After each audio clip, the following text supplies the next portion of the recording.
Good afternoon.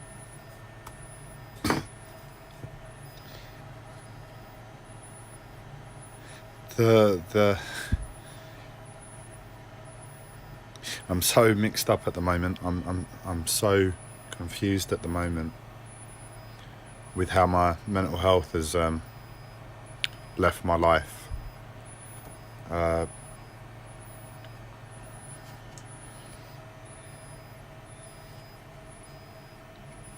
Every little bit of detail, like making this video now, it's like, do you really want to do it, Andres?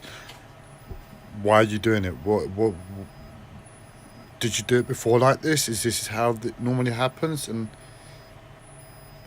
when that happens, it's normally time to make a video because I'm really ill, and my mental health wants me to believe that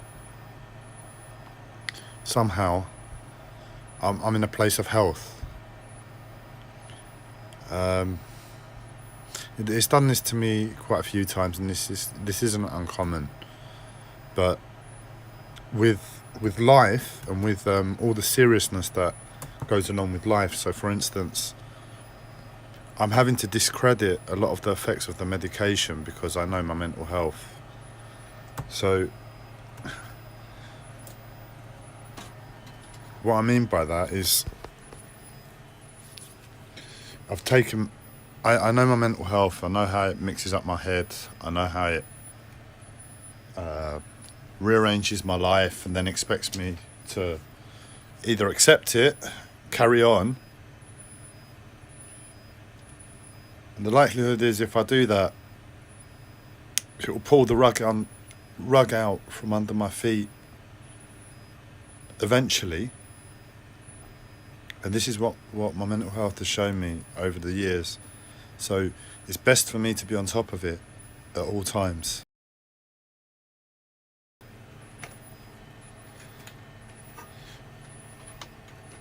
But right now, I'm having to take into account the medication. I'm having to take into account its effects upon me. And for me to stand here and say, no, I know my mind, this isn't appropriate. I'm sort of having to discredit the effects of the medication as well.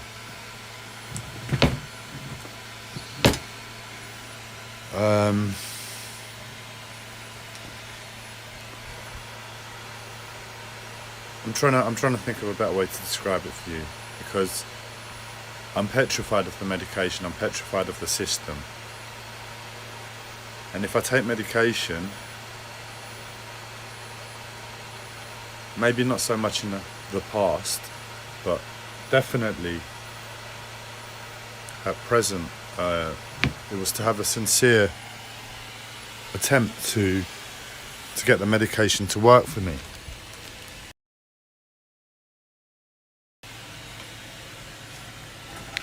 So to stand here and discredit the effects of the medication is a big step.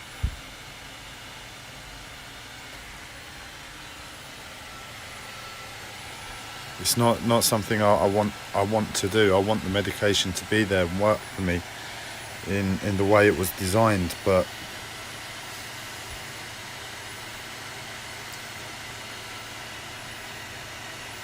I don't know how. I want to laugh about that, but it's serious, man. I don't know how.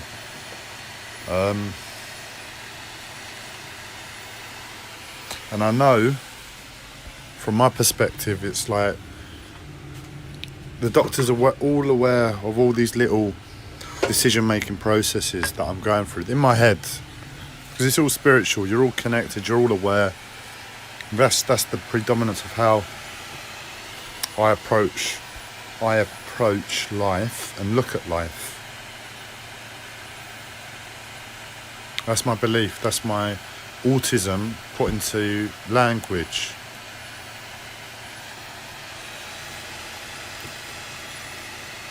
So for me to stand here and say,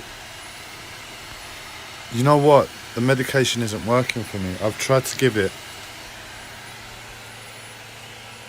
a good chance, and it's just not. It's not it. I'm petrified because I know that if I was to be put on the medication for 6 months, a year, if I was to be sectioned for that amount of time, which there's all chances that that could happen. There's no reason that it couldn't. I'd end up resting in the medication because it would be there. It would be at the forefront of everything I do in my life. And this little bit of fight to life that I've got now would be, okay, Andreas, you want to fight for life. You want to apply fight in life, which is what you've learned. You need to do it without the medication. You need to do it with the medication as part of you. And where I've only taken it for a short period of time this time, because I asked for discharge from hospital due to my physical pain and not being appropriate, and for it not have been appropriate for me to be on ward. It was just not the right environment for somebody who's in pain, and that is the main reason I've been discharged on this occasion. Otherwise I'd still be in hospital. Well, it's a catch-22, because if I didn't have the pain, I wouldn't be in hospital in the first place. So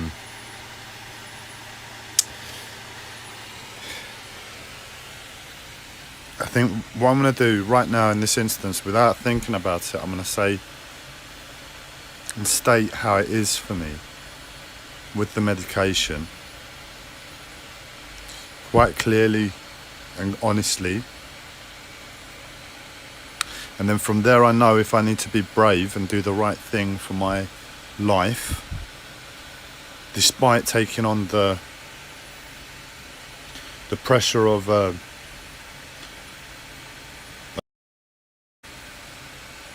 as the next step in the process if I mess up, so to speak. And as long as it's the right thing, I think I can take that pressure on. But if it's not the right thing to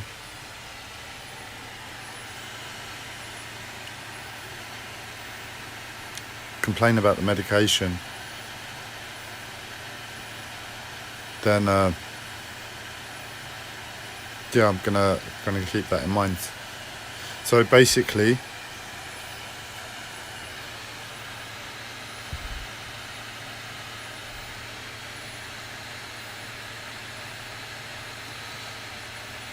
I wasn't able to live my life before out of my own accord. The past few months have come in and they've muddled everything up, and I'm getting on with, or at least the past few months have been the reason I've started the projects, whereas it just wasn't happening out of myself before. The projects are a focus, the projects are keeping me calm, but I know at any time the projects could do the opposite, and they could create anxiety as much as they take it away. Because what it is that my mental health has separated with emotions. So emotionally, life has got too challenging. And my emotions have disconnected. So what I'm experiencing with these projects, where I'm able to use it positively, it's only because of my mental health having a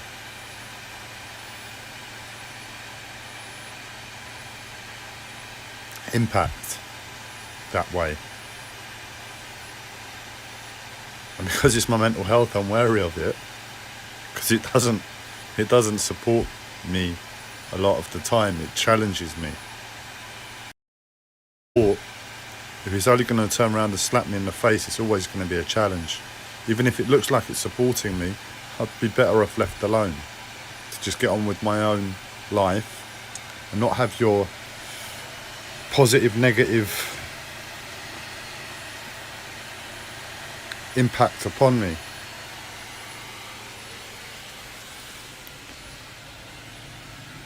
So let's see if I can recap that a little bit clearer for you.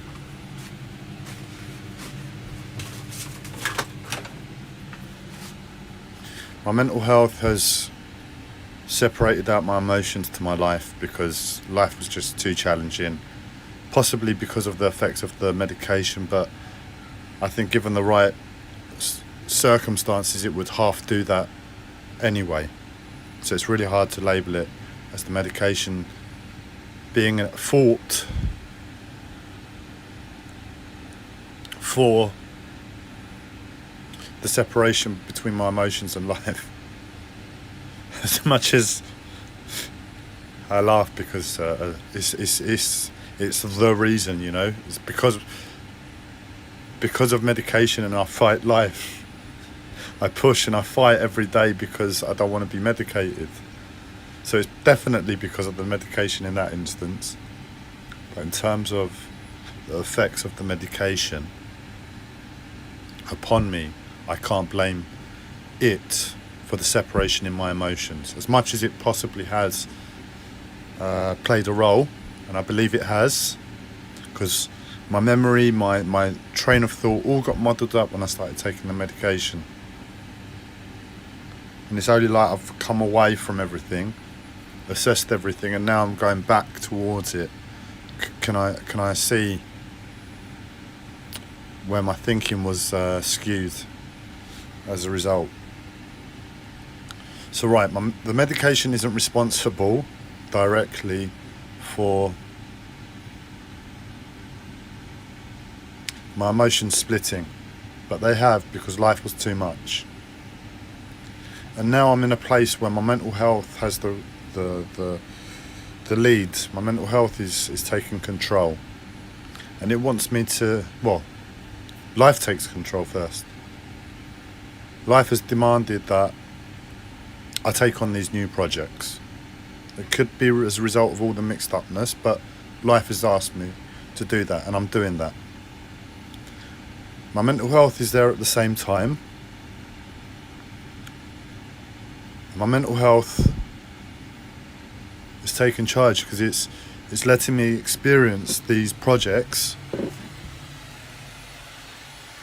where they would normally be too much for me, too overwhelming.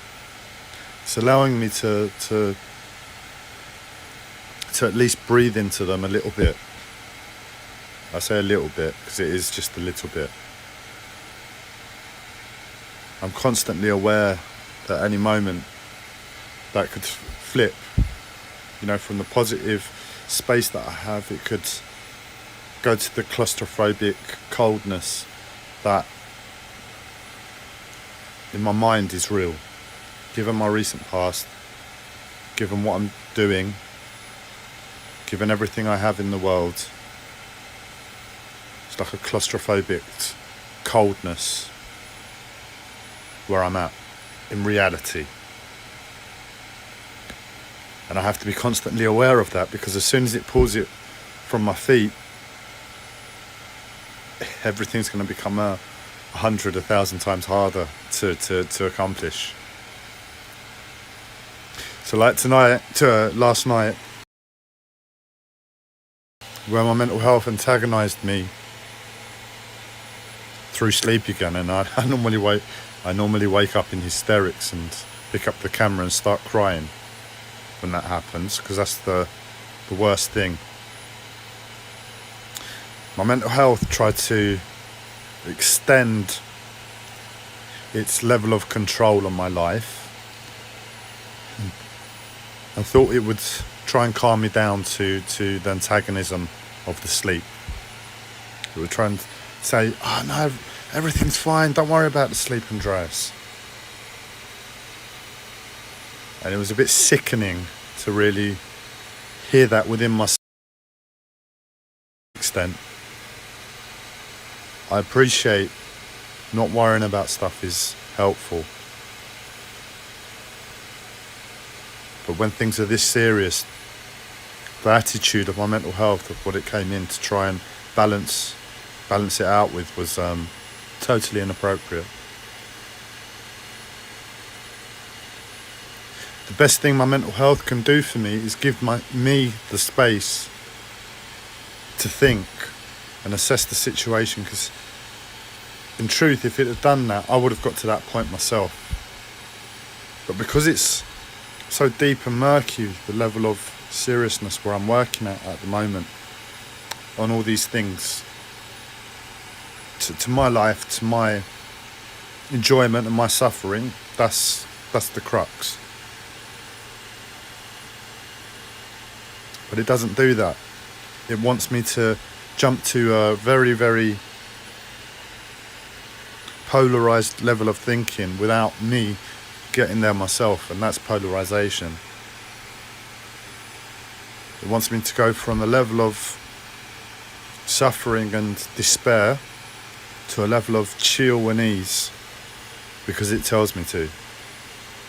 I've got no grounding. If I don't think it out myself, when it pulls the rug from my feet, I'm going to be like... And the level of panic in me, the level of despair in me, the level of negative emotions that would be flooding me is going to be too much.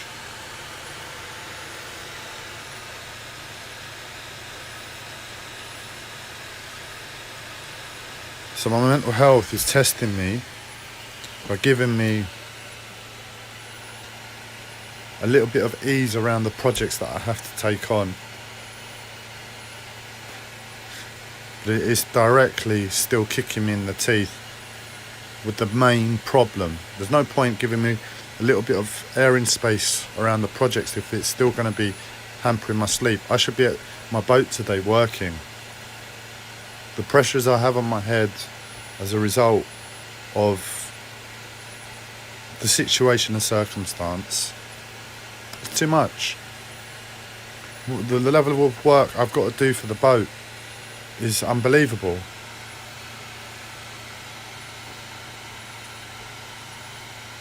And the truth is if life was easy, I'd be easy about it. But when I'm facing that claustrophobic coldness, like any time, any second, and if I'm not on top of the boat project, it will be a claustrophobic coldness. Just because of my life recently, it's like my life has been hard. Exponentially hard. I can't pronounce words anymore. Exponentially hard. If I'm not on top of it and my mind isn't focused. And if I can't get sleep at night, I'm not focused in the first instance. So it's really asking me, oh, Andreas, trust me, I'm your mental health. Look, come and have an easier life now in the present moment. Come and have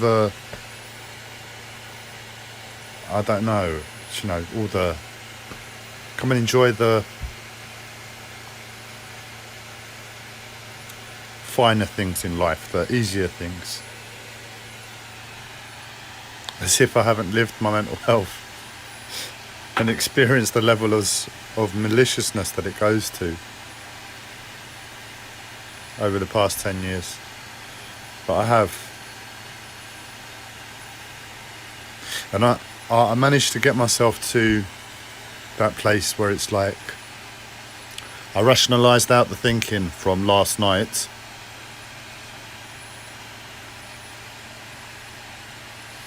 And even though it really did take limits, take liberties, that's what I'm trying to say, with my life, seeing that it wants to govern me and wants to give me space in one area, and still wants to kick me in the teeth where it really matters.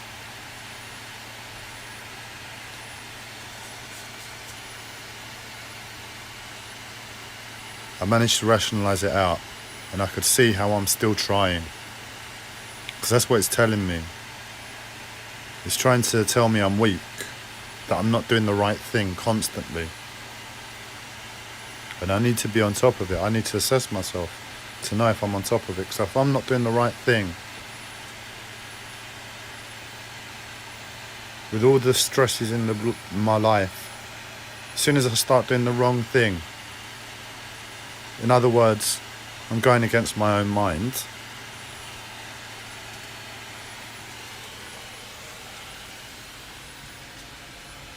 I'm susceptible to untold pain. It's like, imagine trying and constantly trying to do the right thing and then being sectioned. You're like, fine, I'm sectioned, there's nothing more I could do. I rest in my actions. Imagine I start doing the wrong thing and then I get sectioned. It's like, what? No, you can't section me. I can't take it. I can't accept it. It's the acceptance process for me. As long as I try, and as long as I justify to myself that I'm doing the right thing in life,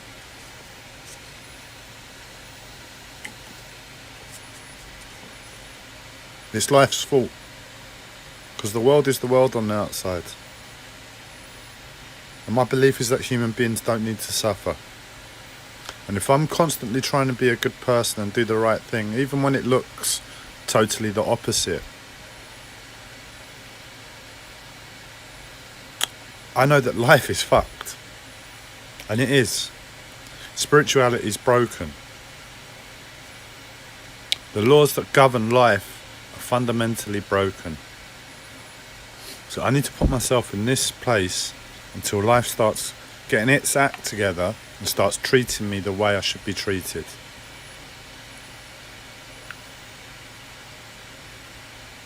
And that's all I'm doing. That's all I can wait for. Because how am I gonna rationalise out and deal with a broken spirituality in relationship to life? I've got no chance. I've hit a plateau here of how to navigate life, and I do that. So coming back to the question, is it medication that is responsible? Yes, medication is directly responsible for my problems. In terms of sleep, it's affected my sleep. And I'm not complaining about sleep, because I just need to get on with it and put it back and get it right. Because otherwise I don't have a chance. And that's where I fight life.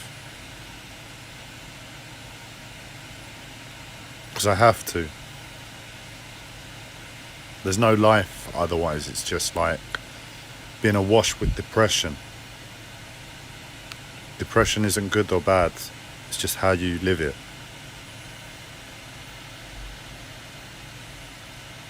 It's like, if you go this way, Andreas, this is what's going to happen because of depression. If you go the other way, this is what's going to happen. It just is. It's set. It's like, it might as well be the laws of nature. If you deal with depression in a certain way, it reacts in a certain way. So it's impartial. If something happens in life, if you have a loved one that dies, it's depressing. That's a natural reaction. The loss of never having them again, the sorrow, is depressing. But how you deal with it, how we deal with it, is what counts. So the circumstance is depressing. It's like a describing word, an adjective.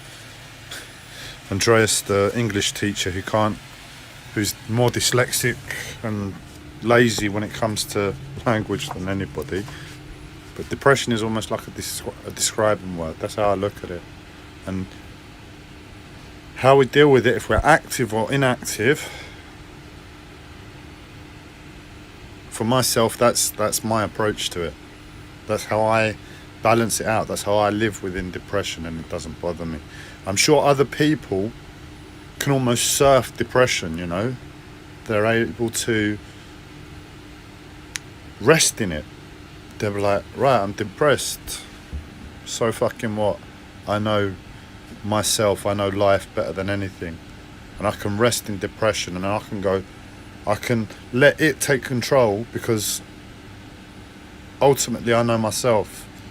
And where I don't want to be, that's the moment, pardon me, I decide I'm going to be active. Not because of depression, but because of I know myself, and I'm not there.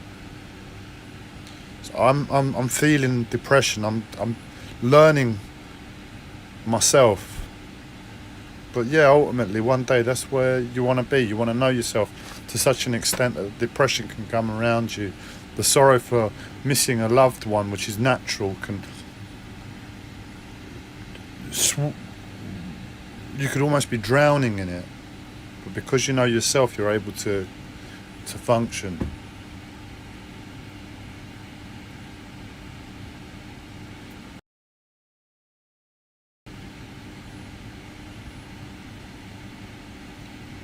So I'm going to look further. Is medication responsible for my problem?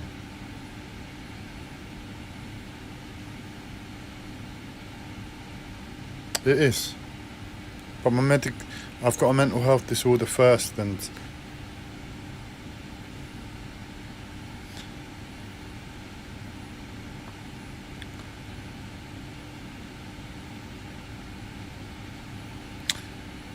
I think I appreciate the way medication works.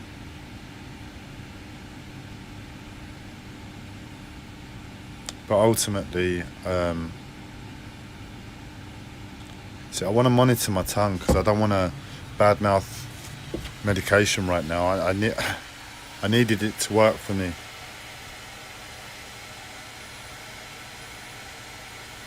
And it hasn't been.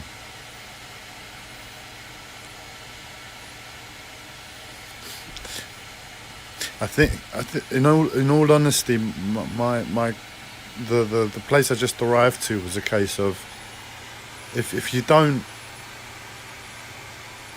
try and take control of your own life in every aspect, or at least in health, you know, if you try and take control of your life in health, to have the medication isn't appropriate. Because if we're talking about making ourselves stronger so we can overcome our challenges, and we're concerned about our health, to have something being put into your body where you can see your health becoming worse,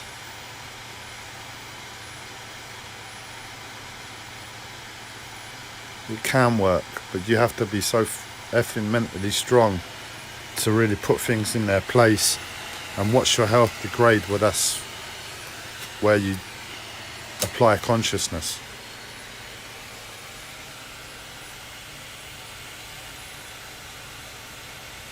And my whole life is structured around my health.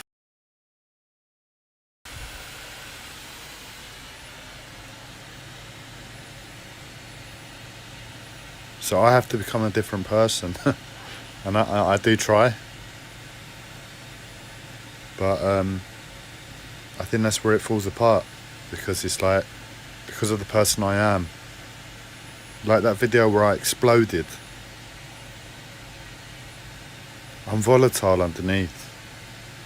I was once told rage is my baseline emotion. And my mum's neurotic. That's how she dealt with emotions. And that's how I've learned. Well, that's what's in my bones. That's just the way things are. So I'm a different person. So to not experience the discomforts, I'll become a different person. And I will. I can literally reprogram my own brain to become a different person. Not in terms of personality, not in terms of personality first and foremost, not in terms of an ego, not in terms of like a persona, but in terms of fundamental core mindsets that govern me. I can reprogram myself. I've done it before.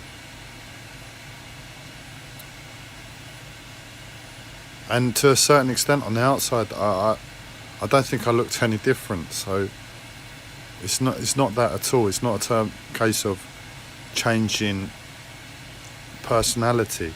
It's more fundamental core values. But because I am me all the time, and these things that are programmed in me, it seems to be a case of I'll become a different person, but when things, like they inevitably do, remotely come back to a normality, and I'm like, pardon me, okay, now's the time to chill, now's the time to relax. Or it's a case of I can't take any more stress, I need to relax. I realise I've got loads of emotions that are pent up inside me, and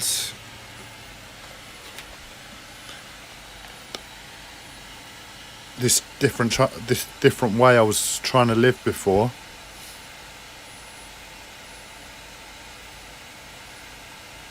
is no longer possible. So I'm fully aware I can be forced to take medication, but in reality that's the only way that it would work if I'm forced to take it. Because then it's like, okay, I don't have a choice. I don't have a choice to be me. What am I gonna... I can complain all I want. It doesn't matter. I'm in hospital. Because that's the only environment that is really gonna... I'm gonna be taking it long enough for it to work. To have the correct mindsets. To have the correct mindset whilst taking it. that I haven't got a choice.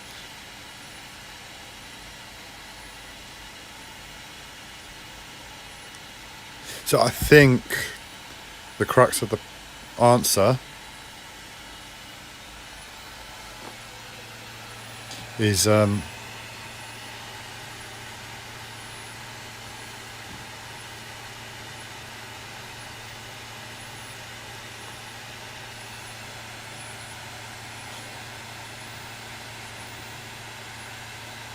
doesn't matter. The crux of the answer is it doesn't matter. The reason I'm asking that question is because I'm petrified of being forced medication for a prolonged period because I make noise as part of my mental health.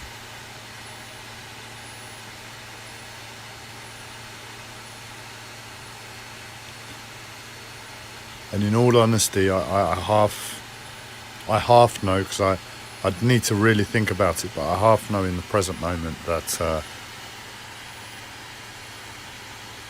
just because of who I am and because of what the medication asks of us,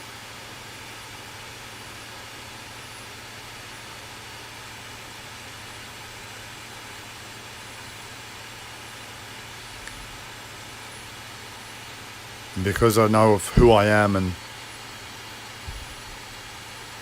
what would happen if I was put on medication against my will for a long, long period of time. It's a very hard question to answer. But in truth, I know I prioritize health above everything. And I think that's my problem. I need to put other people there alongside it.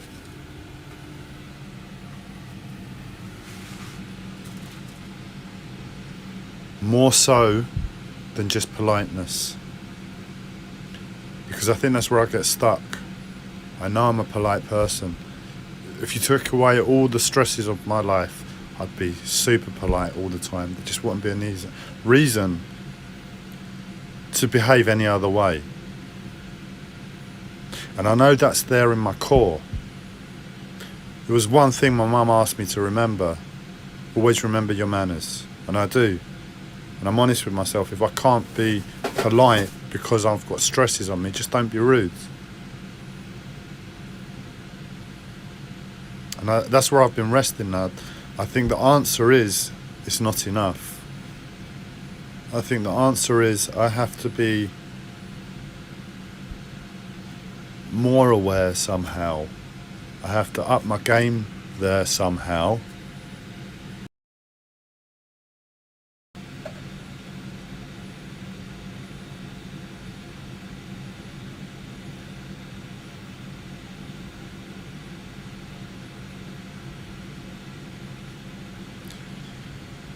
Do you know what it is? I think I look at you all and I put myself on a pedestal above you. I think I try so hard with everything I do in life, with health, with finances, with all the limitations, and I still try and maintain my physical body. And I'm fully aware in my own mind that nobody else really has a chance. Nobody else out there has a real chance to maintain stresses of everyday life, maintain a physical body, and maintain an energy body which is directly related, keep a healthy mind, keep a healthy lifestyle,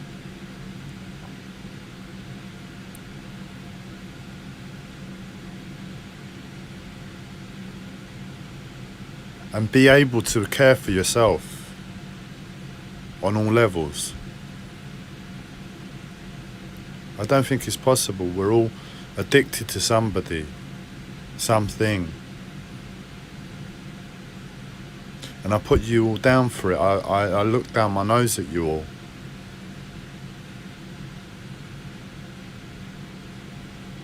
And I think to myself, these people are missing something on a physiological level. They don't care about themselves on a physiological level. Now, I know a lot of my Facebook friends of the past come from a healthy mindset, so that doesn't necessarily apply to you all. But in my life, it applies to the people I interact with on a daily basis. And I think about life, the diets and lives you all live are not possible. When India went into lockdown and they were handing out food, a man held up a plate to the camera and said, "Can I survive on this alone a day?" My thinking was, no, you can't. To what I've been taught about nutrition, you can't do that. And then to what I've been taught about spirituality, that we can survive on anything, but you need to really be aware of it. You need to be doing some sort of practice to make it work, have the right, spiritual mind there as a foundation to be able to achieve those things. That's what my life has taught me. So how this gentleman who was wearing a shirt and trousers, I think. So he was like anybody else, wasn't necessarily super spiritual, is able to do that. There's something else going on, isn't there? But I look at the people that I interact with, and I think to myself, there's something missing. I'm not going to suffer when you're getting a leg up somehow by spirituality. And spirituality is beating me on this front. There's something unequal about it. Anyway, I want to end this video today.